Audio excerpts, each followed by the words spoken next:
Mapapa-extra rice ka sa sarap nito. Tikman ng masarap na kinamatisang pritong isda na may sibuyas, bawang, kamatis, bagyo beans, pitsay, paminta at magic sarap. Perfect na ulam lalo na't may partner pang pritong saging na saba.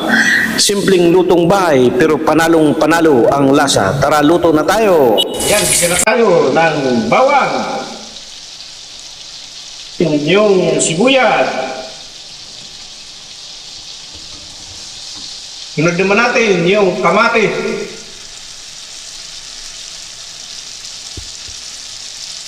Yan, lagyan na natin ng sabaw, ng tubig.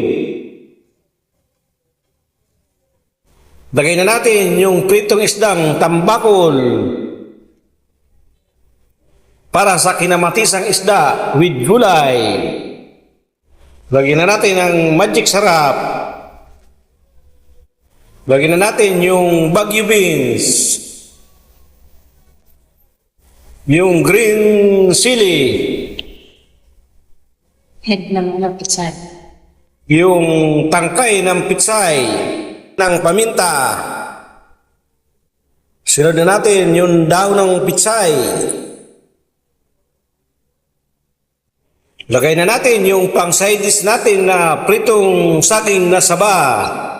Luto na ang ating kinamatisang pritong isda with gulay. Thanks for watching. Bye-bye. Please like, follow, and share.